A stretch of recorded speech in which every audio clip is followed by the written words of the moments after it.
এই স্বাস্থ্য শিবিৰ অনুষ্ঠিত কৰা হ'ব।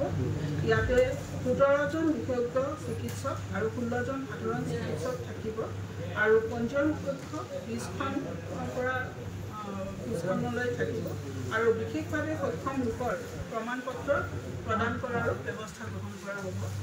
আৰু ইয়াতে আমাৰ ফাৰ্মাচী এখন থাকিব আৰু লেব টেষ্টৰ ব্যৱস্থাখিনিও কৰা হৈছে আৰু আমাৰ এইখিনিৰ লগতে আৰু যিটো আমাৰ হেৰি আছে পৰিবহণৰ ব্যৱস্থাখিনিও কৰা হৈছে।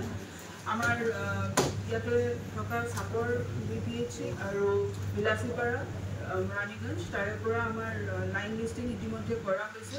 আমাৰ line department WCD department health আৰু এডুকেশ্যনৰ পৰা আমাৰ তথ্যসমূহ লৈ 0 to 18 ইয়াৰ্ছৰ যিখিনি বাচ্চা সেইখিনিৰ কাৰণে আমাৰ লাইন লিষ্টিং কৰা হৈছে।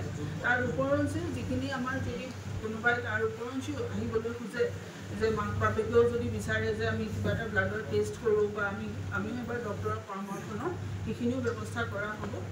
আৰু তেওঁলোকৰ খালি পঞ্জীয়নটো নহয়, বিশেষভাৱে আমাৰ এই শিবিৰটো 0 to 18 ইয়াৰ্ছৰ বাচ্চাখিনিৰ কাৰণে কৰা হৈছে। আৰু মই আমাৰ সংবাদ মাধ্যমৰ বন্ধু বান্ধৱীসকলকো আহ্বান জনাম যে তেওঁলোকৰ উপস্থিতি কামনা কৰাৰ লগে লগে তেওঁলোকৰ মাধ্যমেৰে যাতে আমাৰ বিলাসীপাৰা সমষ্টিত সকলোৱে এই খবৰটো পায় যে আমি 16 তাৰিখে ইয়াতে স্বাস্থ্য শিবিৰ কৰা হৈছে আৰু ইয়াৰ দ্বাৰাই আমাৰ মুখ ৰাইজ আৰু আমাৰ যিখিনি শিশুসকল আহিব 0 to 18 ইয়াৰ্ছ তেওঁলোক উপকৃত হ'ব।